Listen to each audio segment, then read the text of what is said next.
But luckily I had worked with agencies and I'd seen some of those pain points before. And so we put some pillars in place right out of the gate. And once in a while, I would kind of sidestep those pillars. So one of them was we don't contract, we don't outsource. So either I or my two team members at the time, either we could do it or we couldn't do it.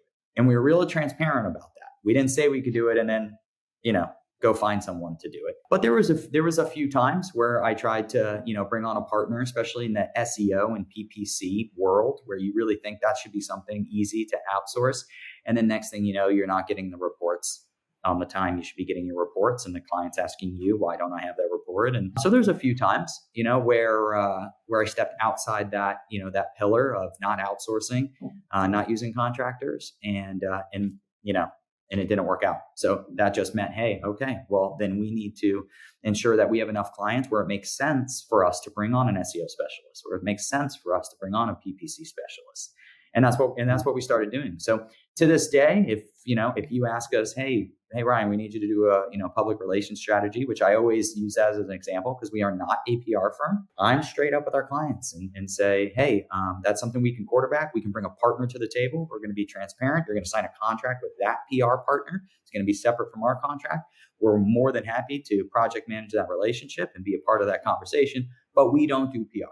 I mean, that kind of transparency and straightforwardness is, I think, what most clients would appreciate. But let's say if we came across a client that didn't really understand what you kind of did, or is kind of asking for something that might be out of your expectations, how would be a good way to kind of manage that kind of client expectation? You know what? I think it's just transparency. I think your clients understanding what you do to a point, right, is really important, because it's all about value at the end of the day. Listen, today, 2-ton is $150 an hour.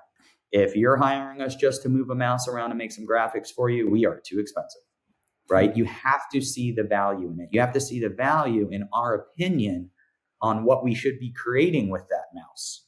But if we're just doing what you tell us to do, there's cheaper options for that, right? So there is an amount of understanding that you want your client to have in your company in what you're doing.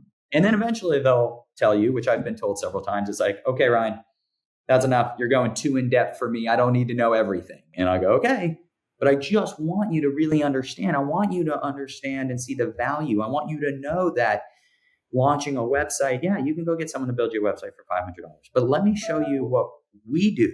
Let me show you that we only launch compliant websites, that we only launch secure websites, that we only launch responsive websites, right?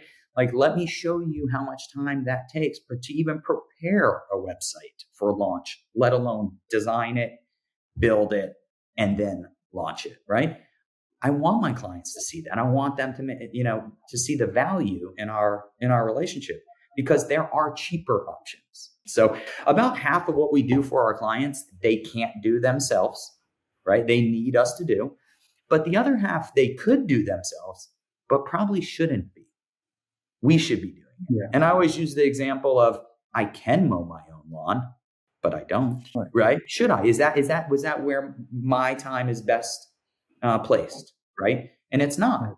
And same thing with our clients. So it's kind of a mix of those two things. And we're just real open about that.